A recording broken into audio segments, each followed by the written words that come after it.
welcome to On Location Fort St. John. I'm your host with the most, the host that makes you turn off the program whenever you see my face. I'm Grady McTavish, and sitting across from me is Garry Oker. Gary, how are you? Oh, wonderful. I'm in a bit of a conundrum right now, Gary, excuse me.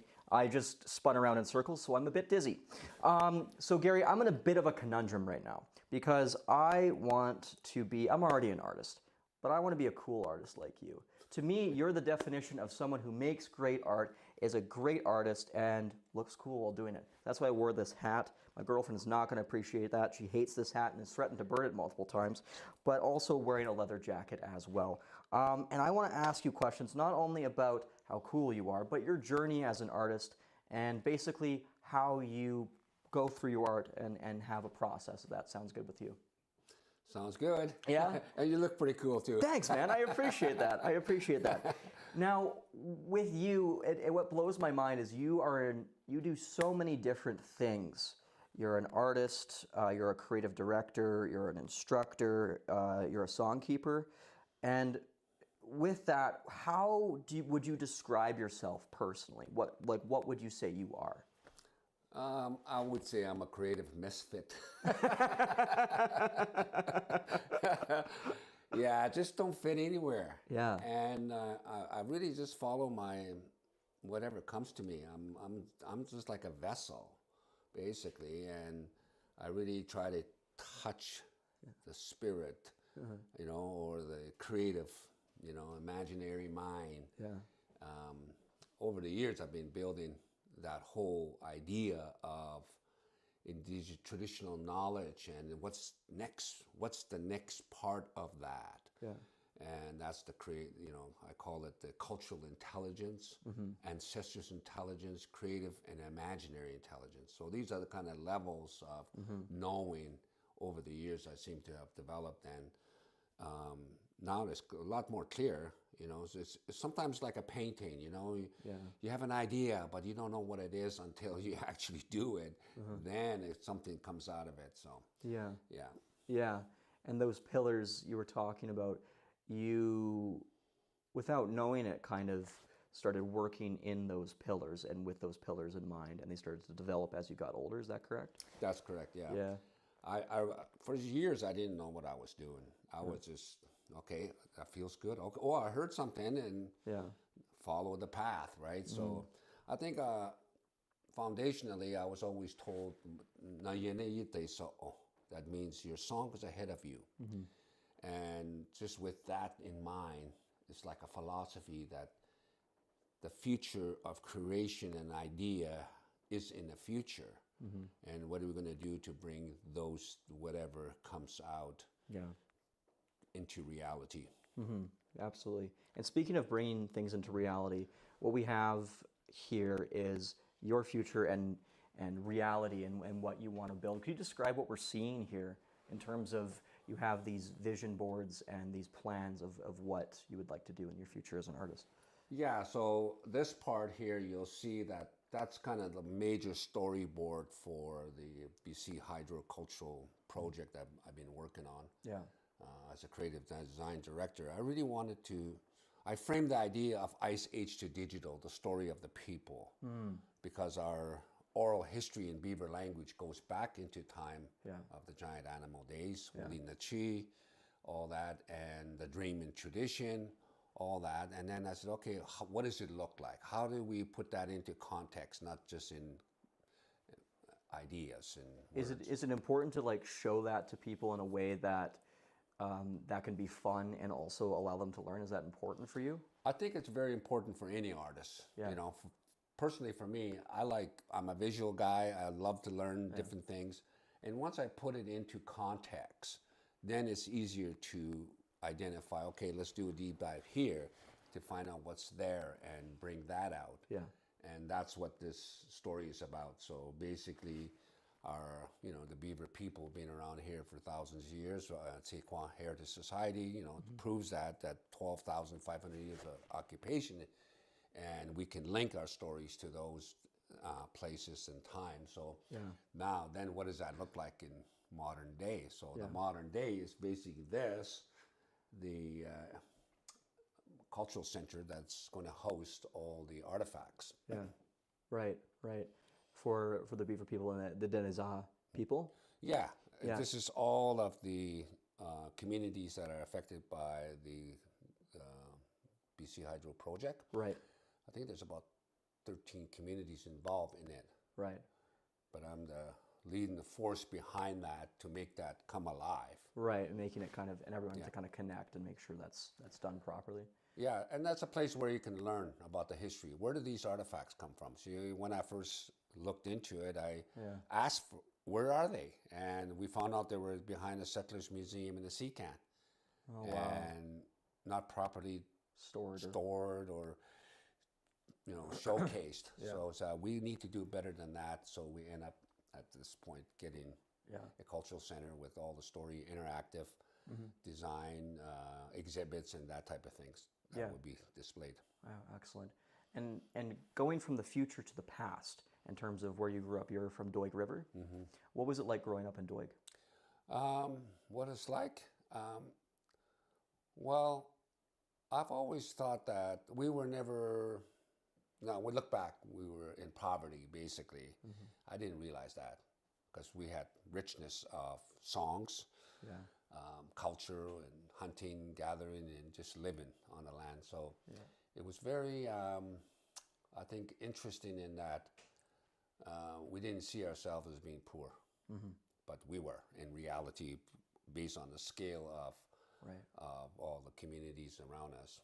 But your culture was so rich, and the stories were so rich, and the area was so rich that you didn't really notice. Yeah, I didn't notice it. I've always, even going to school, we were always being criticized, for being dirty Indians and poor, all this stuff, the redneck kind of mentality. Yeah.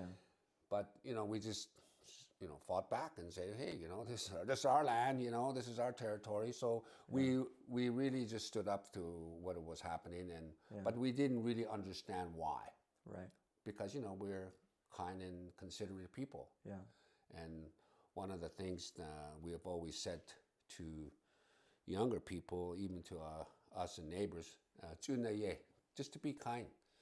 Everybody has a struggle in life, and everybody does something different, and it is only through kindness you can lift people up. Right. Those are the philosophies of our dream and traditions of people. Right. And do you think that phrase, to be kind, is especially relevant today, coming off of the COVID pandemic? And, we're seeing, at least from my perspective, a lack of kindness in a lot of parts of the world. Do you think it's important, even more so today? Oh, I think it's even more. Because of the diversity of opinions and everything is, I don't know, there's definitely something going on that makes people kind of go crazy and selfish, and reminds me of the story of the Wolverine Man. The Wolverine Man is one of those people that is always very selfish, everything for themselves, and, gorge all the food and then piss on everything so nobody else can have it. This ego-driven, people. And there's a lot of people out there like that, only think about themselves, and they want to make all the money, they want to do all this stuff without giving back. So, and then on the opposite side, you have a link man who is more family orientated and want to teach the kids and teaching, knowledge, so that they can be a better, peoples. So those are the kind of stories that kind of we analyze it. I'm lately been analyzing all those and say, okay, what is the philosophy here, and how do we use that to make a better place for people? Right. And do you strive to be that link man as a person? Well, I think balance. Balance I think there's got to be a balance there somewhere. Yeah, we have to think about ourselves in that our own health and wellness, our mental health and mind. We have to be able to understand and get in terms with those kind of things. Yeah. And then, of course, having those philosophy of being kind to other people and help people lift up, right? So I think that's key. I think a lot of artists understand that. Being a creative person is very challenging. Yes. It's hard to do, and those that do make it, we want to give them support to feel that they have something to say. Right. So that's how I look at life, and I always try to create a space for people to be their best. Right. And how important is it for someone who's, done so much in the arts field and done so much in the area to almost send the elevator down to artists that are just coming up? How important is that for you? I think that's critical. Yeah. I think the teachings of, being an elder now, I'm getting up to be an elder, considered an elder. Yes. We have to be able to give the younger generation hope. And I think that's the only thing that we can do is give them hope and inspire them just to go and make that happen. Yeah. Whatever that you think about an idea has to become, if it's coming from a dream, inspiration, let's make that come into reality. Yeah. And how can we help? Right. But at the end of the day, the artist still got to go through their own personal challenges, Yeah. whatever that is. It could be a fear of being recognized or a fear of being criticized, and those types. I think those are the mental things that all artists always try to compare themselves to others and say, I'm not good enough, or Right. I'm this, I'm that. We got to change that, and the only way we do that is giving a helping hand and say, yeah, you can do it. Yeah. That's important. That's the important part. And as a Dane-zaa Elder, what does that responsibility feel like? I think it's just a natural progression. Yeah. If you follow the teachings of our people, it's a natural progression that you have to give back. Yeah. Reciprocity is the most important thing Yeah. in community living. And as an elder, your job is to give back to the community and Right. help the younger people navigate their lives, and if they're struggling with something, well, you tell them a story, and hopefully that story will give them to think objectively and Right. or other point of view, Right. Because sometimes when we're focused on something, We don't see anything else. we can't see anything else, right? It just gets blurred, and we just need to sometimes say, hey, just just take it easy, Don't be so hard on yourself, right? Right. Let the natural thing flow. Yeah. And then if sometimes even with painting or creating art, whatever, it's you have to step back sometimes and say, hey, you know what, let's take a look at it. When I do this, when I run into creative blocks like that, I do step back, and then sometimes I just flip the canvas upside down and look at it from a different point of view and say, oh, the story was already being told. Right. Yeah, and you just have to kind of get out of your own thinking in a way. Yes. Yeah, absolutely. And with, going back to your past, you grew up in Dwight. When did this passion for art start, and how did that kind of evolve over time? Yeah, recently I've been working on putting a book together for Imaginary Mind and creative process that I went through. Oh, wow. But one of the things that really stuck out is when I walked into the old cabin, my grandma's cabin, and there she was sitting sewing. And I just stood there and just watched her. And she didn't acknowledge me. Well, I didn't think she didn't. She just kept working, and I didn't want to interrupt her. I was conscious enough to just be observing. And then a few minutes later, she said, "What's it thing? Yeah, come over here. Look at this."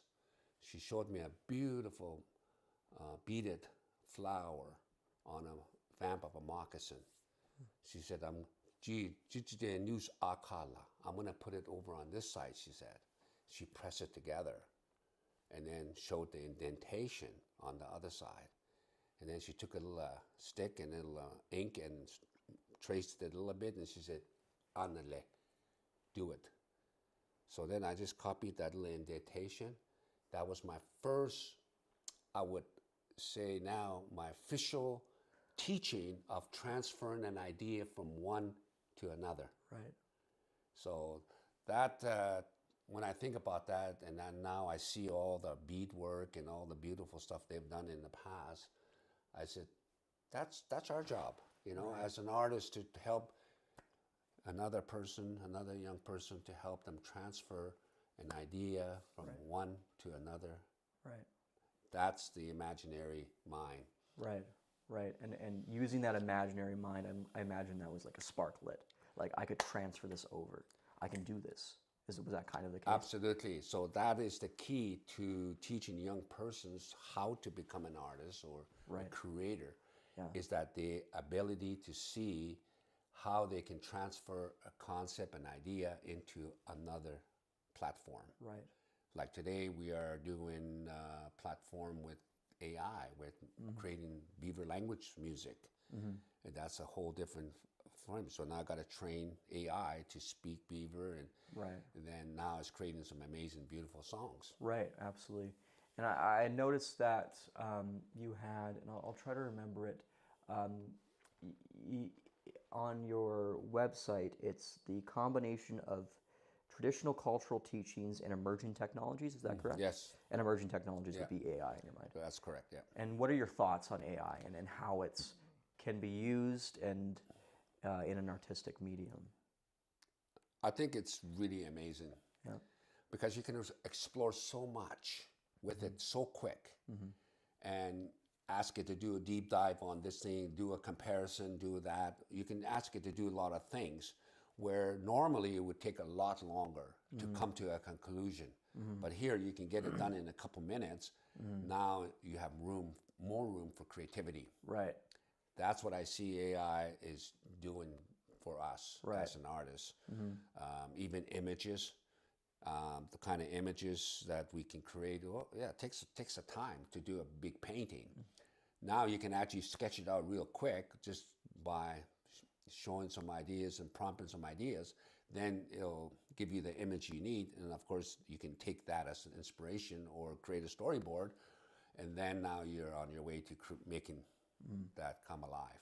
Is it important for you to always still, while you're using AI, to still have that kind of human component? Does it just elicit the spark for you? Is it just a tool in that sense? It's both. Yeah. I look at AI as a new tool. Yeah. You know, it is a new tool. It's incredible to be able to see and even look at all the opportunities or possibilities out there. And you can narrow down to something and say, okay, give me more of these ideas, and it'll do it real quick, and then you use those to make that. Like even PowerPoint presentation, for example, we can prompt it to really come up with some really cool things. Where if I was doing it myself, it would take me a week. Here I got it done in a couple of minutes, you know. So that it gives us room for more creativity, more human connection. Right. And is that the importance of art for you, is the human connection component? The art connection? When you're making art, is it important to keep that human connection in mind when you're making your art, to like try and connect with someone through your art? I think it's important to send a message to this artwork, and hopefully, you know, the artwork would move people emotionally, spiritually, intellectually, whatever, right? And that's the key. As soon as we can transfer, I call it transference of ideas to new platforms. So if someone looks at it and is inspired to go home and create art based on if they saw my stuff, that's the key. Or a company that likes it and say we want to commission work. So those are the type of things that is really important. Yeah, absolutely. And so, did you, when you were growing up, and eventually when you became an adult in your 20s, were you still in Doig, or did you move away, or how did that work? I worked like everybody else around here, you know, oil and gas, business, gotta logging. make some money, right? Yeah, I got to make some money, and everybody else, like in our generation, we all got to go to work at, you know, a very young age because we had no money and we got to do it. Yeah. So, you know, I did all the work that was done here. Pipelining, construction, building facilities and drilling, all the oil and gas businesses. But I wasn't happy because it just wasn't my lifestyle. Yeah. My calling wasn't there. And so I decided to go into the city and go and pursue a career in fashion design. That was actually my first career. Yeah. So then I end up in Edmonton, and then I was falling back to the trap of going back to the into the oil and gas business because I needed fast money. Right. But I had to make a choice, and I made that choice and say, no, I'm going to just pursue my passion. I think deep down the philosophy of what I was told when I was young, that if you want something, make it. Use your hands. And that's the whole kind of guidance of my worldview. So I decided I'm going to become a fashion designer because I wanted to take all the beadwork and the moccasins and the jackets my grandma and mom and my family makes, carry that on into the high fashion world. Right. So that was how I made my transition. Right. So then I got into college in Kingston, Ontario, got my fashion degree, and I went to Montreal and worked for Le Chateau and other companies. Really? Yeah. What was that like? Oh, at the highest level of fashion world, it's pretty fun, and it was challenging. Every day, it's something new. Yeah. But it's all about production and coming up with ideas, right? Yeah. And that is how that works. Ideas is what drives the fashion world. New ones, new things, and new materials. So I had a great time, going to New York City to scout out different materials and shows and ideas. Montreal, of course, Toronto, all those places. Wow. So I had a great time. Yeah. But one day, hot July, I was going to work early in the morning, and I had to take a subway to go get to work, and it was jam packed of people. It's like sardines, hot and muggy, and I thought, is this what I really wanted? I kind of foreseen my life ahead of me, and I said, oh my God, I could be doing this for the next 20 years. And I was kind of getting lonely of the language and the songs and the culture of my own nation.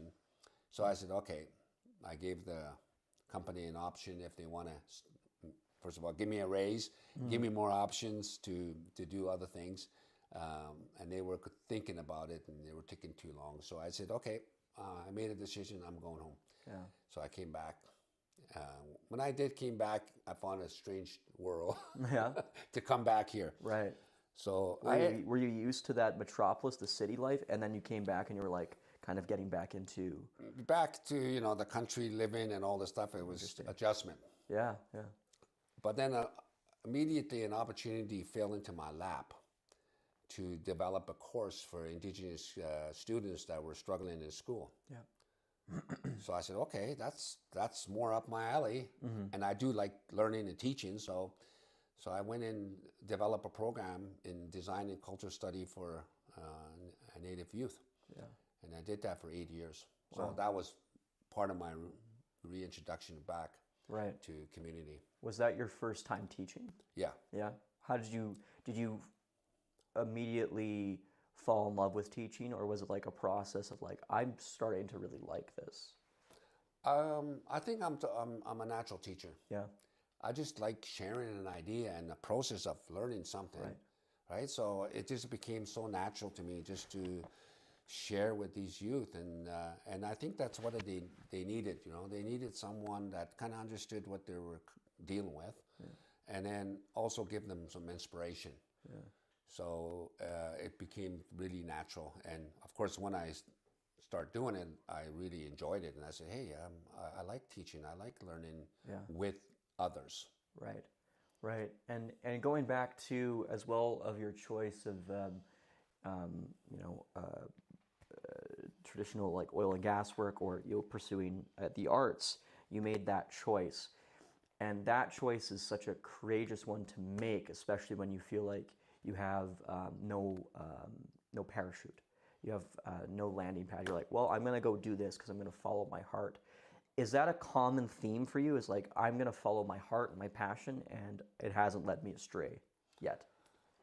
Yes, it's always been. Ever since I was a little boy. Yeah.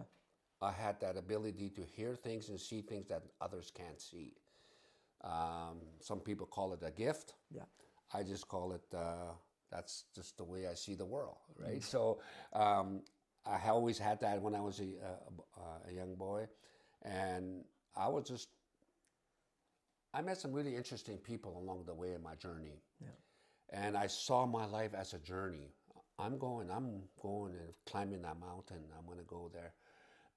And I made references to all these different characters that come into my life with the stories I was told when I was a little kid. We have lots of great stories about these ancient characters, like, what I mentioned about the Mosquito Man or Yes. the Wolverine Man and those type, Star Sisters. They were all symbolic kind of archetype characters. Yeah. And I've always kind of had that as part of my worldview or perspective. And then when I see people and people come into my life, oh, that looks like, a person that reminds me of a Mosquito Man or something. Right. Okay, hard to get along with and ornery. Okay, what am I supposed to learn from this? That's always a great way to frame it. What am I supposed to learn from this? Especially when you run into, let's be kind and call them difficult people or difficult situations. What am I supposed to learn from this? Is it an adage you kind of follow? Yeah, I've always kind of had that instinct. Yeah. Just to say, okay, what's going on here then? Yeah. If that's not happening, or if that is happening, what am I learning here? What am I supposed to do here? What is my role within that interaction? Yeah. Again, it's the same thing with the painting or creating music. Yeah. I have to participate in that. Yeah. And how do I do it, and what is my role to make that come alive? Basically, the story of, dreaming. I come from a line of dreamers, so obviously I have those aptitude to do that and become really conscious about what's going on. Yeah. And I could see a pattern pretty quick. Right. So that's why I think I really like pattern making. I love making patterns. I could be able to take a look at a jacket like what you got. Yeah. In my mind, I could see how it's put together. Right. And actually visualize in my mind a pattern for it. Right. And my grandmother and my mom and my sister, all my family have that ability just to see something and, I know how to do it, so Right. we have that. It's from your family. It's from your culture. It's from your genetics. It seems to be like that, yes. Yeah. Interesting. And does that relate to your what's called the dreamer's philosophy? Yeah, so the dreamer's philosophy is really ability to see the future coming. Yeah. And to be able to prepare for it so that you can meet it with confidence. Yeah. That's really the philosophy of the dreamers. Yeah.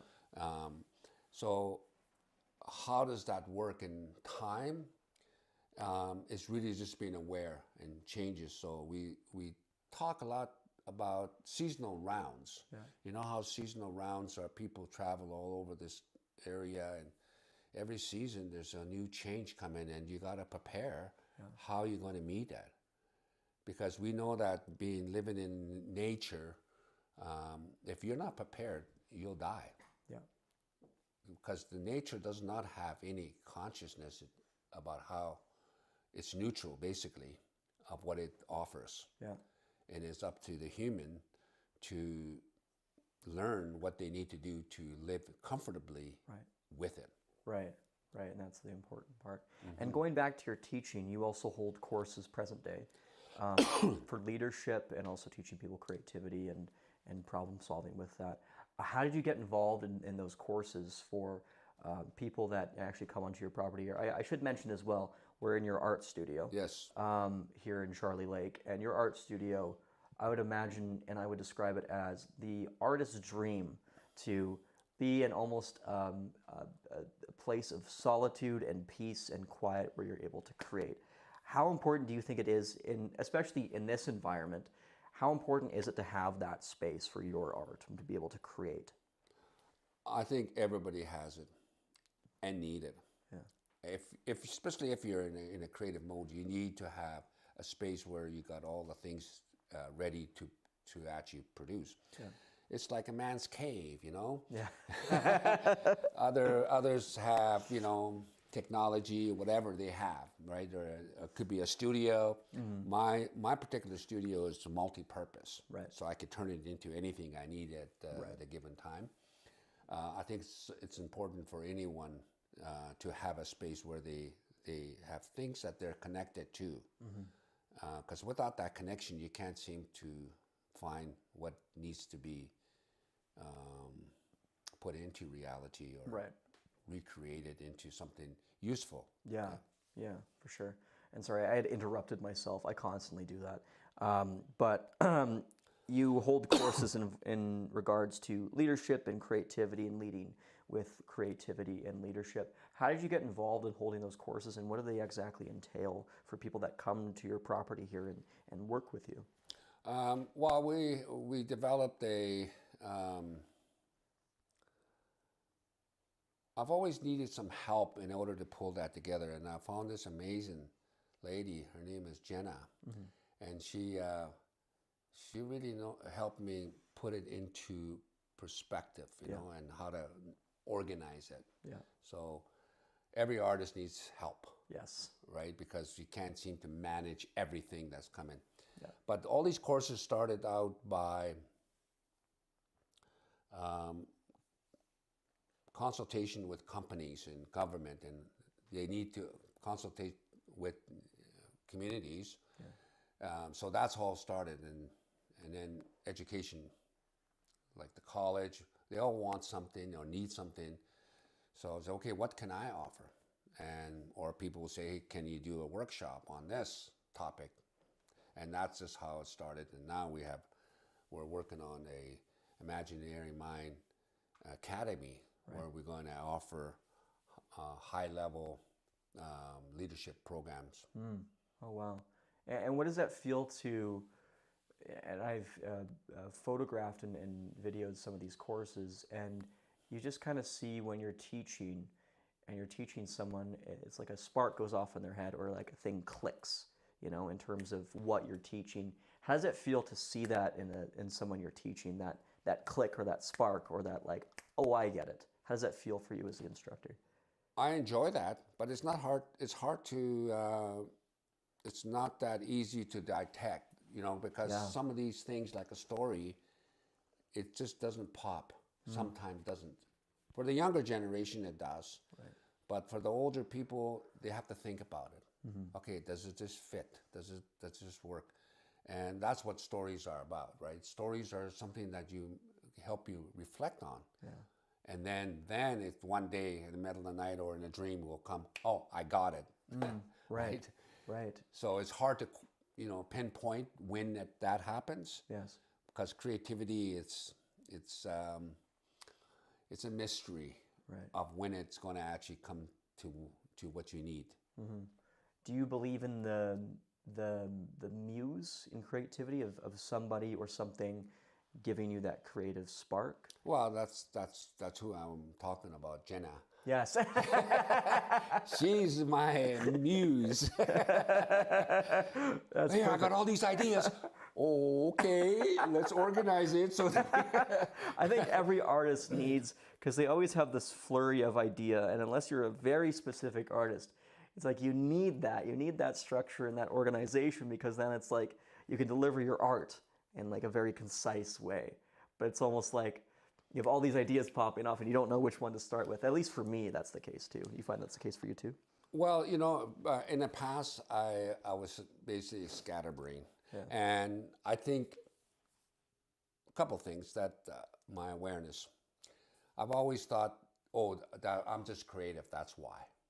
But it's really about trauma. Yeah. I had to overcome my trauma. And I was operating in a trauma brain.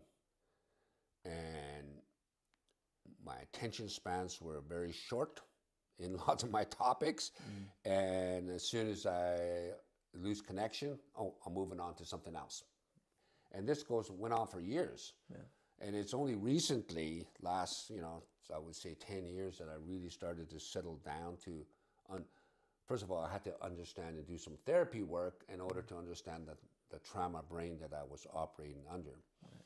And it's not about creativity, So, but I approach it from a creative perspective to say, okay, if that's the case, what do I need to do to get rid of that or go on the other side of trauma in order to actually create some really beautiful things for the future generation to be inspired by. Right.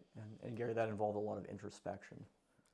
I think it's important for all humanity because, you know, we all come from something, right? Others are worse, that feeds into addictions. And then others struggle with it and not understanding what's really going on in their lives.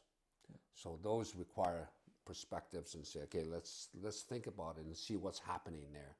And then once we understand it, then you can kind of organize it. But, you know, creativity is not something that just happens everywhere. Yeah. It needs to be organized.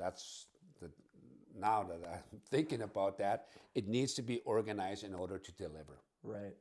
And that's creativity can be, you know, in your head, but if you want to spread your message or your word or your theme or whatever you want to say to somebody, it has to be organized so it can be delivered.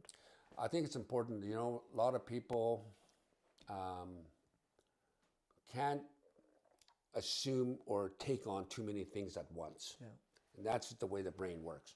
But being a creative person, we assume that everybody operates the same way, right? I can hold 10 thoughts in one time. Other people can only hold one thing at a time. So it all depends on your capacity to be able to do that time. Right, yeah, absolutely. And I'm terribly sorry, I'm forgetting the name of the caves over here, the Charlie Lake Caves. Tequila. And you take people in your course and typically take them over to the caves, and why is that? Well, I think the most important thing is the grounding. Yeah. Right now, actually, there's a course going on, live digs happening with UNBC. Yeah. I've got students there doing a live dig and then recording what's happening. I think it's important to understand the significance of that place. 12,000 years of history is right there. And I think people that, even the local people don't know the extent of that. Right. And anyone that comes, companies, we need them to understand that these oral traditions and stories have a backing. And it's just not just random. Right. There is actually a system there. Right. So that's why it's important for people to go and see that and experience that and say, yeah, this is where all these layers of time period occurred right here. Right. And it's important for people to know that history, and I guess history in general, correct? Yes. Yeah. Well, you got to know what happened in order to understand it today, in order to create something in the future. Right. So I've always been following that path. I know the stories about the past, but what am I going to do with it today? How am I going to be able to transliterate it into a form, especially if I'm translating Beaver language into something? Right. I would need to figure out what type of tools I need now in order to create something beautiful or something useful. Yeah, exactly. And what's that experience like for the people that you bring to the caves, and their experience of seeing that history, and like you said, 12,000 years of history? What's it like for them to kind of experience that?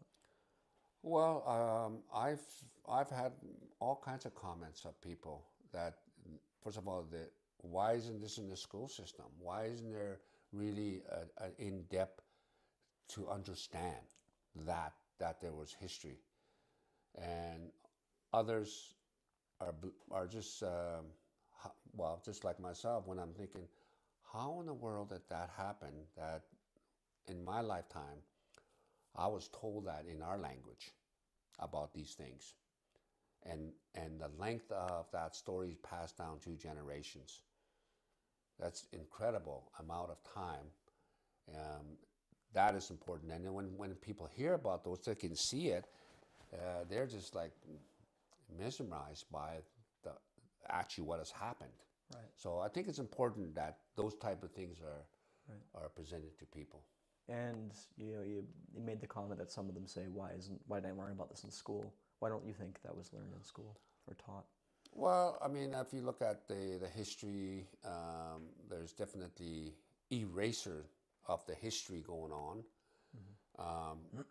Politics of indigenous and settlers' perspectives, legal perspective. There's all kinds of things that goes on within that, and I think that it's just only recently when the UNDRIP Article 31, those principles are stated that, hey, indigenous people have the right to express themselves in modern context, and that's opening up new opportunities for shared learning. And shared learning, that's kind of a critical step, is like making sure that, everyone's learning and we're all learning important facts about all culture, and including especially yours. I think look what's happening in the world, right? Yeah. Even down south, all the political violence that's going on, critical that we all come together.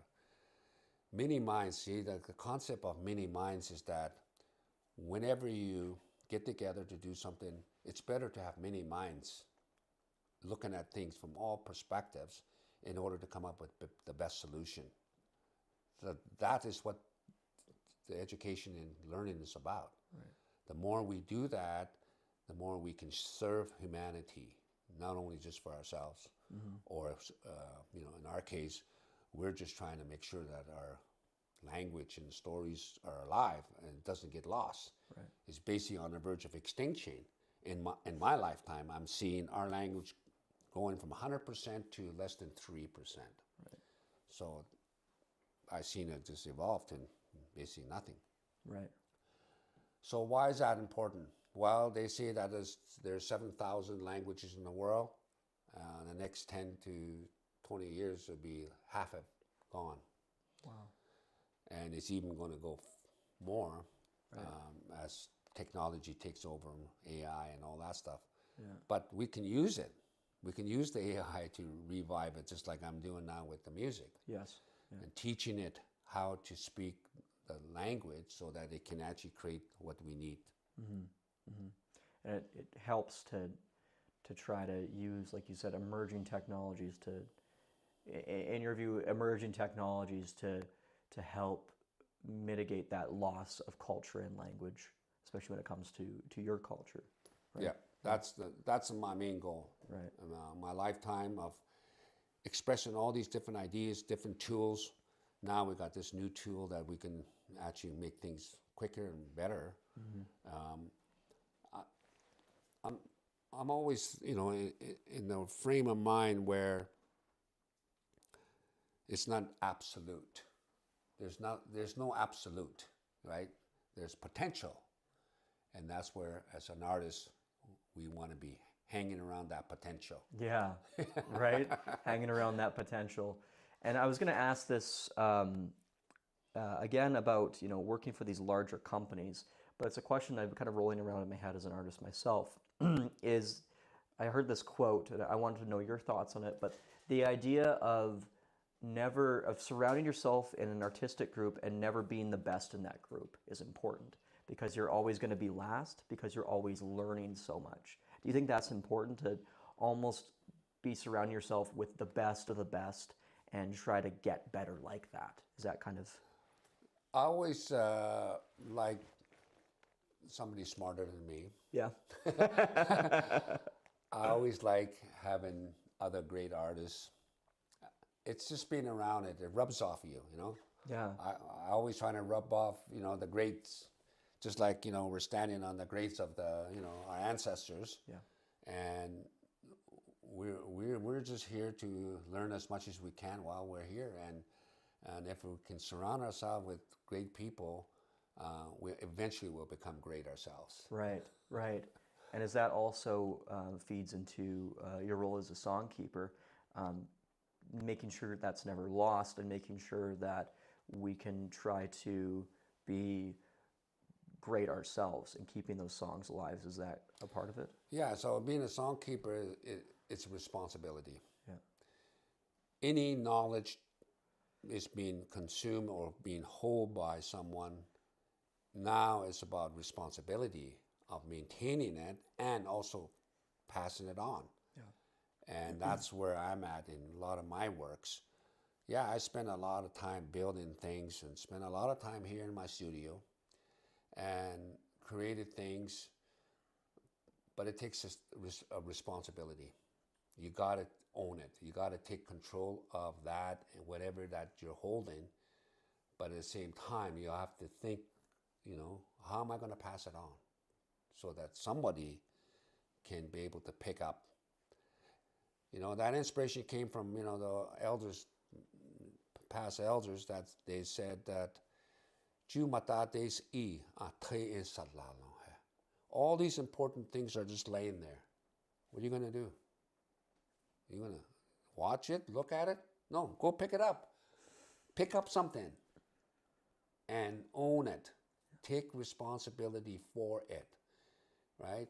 So, it's like if there was a whole bunch of, starving kids laying, all over the place, eventually you would want to do something with it and say, well, okay, how can I try to give food to everybody, which may be not possible, but you can say, oh, I'll take one and take responsibility. It's the same thing with these art, music, whatever that is. We take it and say, okay, I'm going to take full responsibility and I'm going to own it. And then when I master it, I'm going to pass it on. Yeah, and that's the key. Yeah. Is passing it on and making sure that you're doing something with that. Exactly. Right. And as we finish up here, I just wanted to ask, you've accomplished so much in your career, both through your teaching and through your art and what you want to do. Are there any things, obviously we talked about the project here, is there anything else that you wanted to do in your career that you haven't done yet or haven't tried that you really want to try to get going, or anything else in different industries or professions or anything like that? Well, I think we're writing a book right now. I'm writing a book. Yeah. Yeah, so a few books. I'm going to probably end up with a few of them. Different styles and different audiences. That's what I want to do in the next little while, is to really look at how can I be able to take what I understand about painting, creating painting, and then do a book on just that. Transference of ideas, the design, thinking, how does that work, and what can I do to illustrate that in a way that someone that is thinking about it and looking at it says, okay, how, can I become a designer? Okay, yeah, you can. Well, read this book. First of all, buy it so I can make a little bit of money myself. Yeah. It's the business model part of it that I'm really focusing on now. Yeah. Figure out how that's going to work in a way that there's revenue coming in, multiple revenues coming into my artwork, license agreements, those type of things. That's what we're working on right now, pulling together. So pretty excited. I think that the future looks good. Yeah. Or whatever I got left over. My life is 15 years, whatever, or whatever is left. I want to be able to at least work on that. Right. Because you got to have something to wake up to. Right. A goal. You got to have a goal. You got to have something that I want to accomplish in order to jump out of bed and with energy and with hope. Right. We got to have hope within us every day that everything that we focus our mind to will become something valuable for the next generation. And that's a wonderful place to leave off. Garry, this has been a wonderful chat. Thank you again for your time. I really appreciate it. I've come to the conclusion I can't be as cool as you. So I'm just going to take off the jacket and just give up. Again, I really appreciate your time, Garry. I knew you were a fashion designer. I didn't know you worked for all these companies. I can't compete with that. What am I going to do? I enjoy your company. Well, thank you, Garry. You do good work too. So thank you. I appreciate that. And that has been our episode for On Location Fort St. John. Thanks again to Garry for coming on and talking and sharing his story. Would you like to be involved in On Location? Make sure you scan the QR code, fill out the form, and you too can come on Location Fort St. John and share your story as well. I've been Grady McTavish. This has been Garry Oker. Thank you again. Keep kind and love one another. Thank you. Take care. Check it.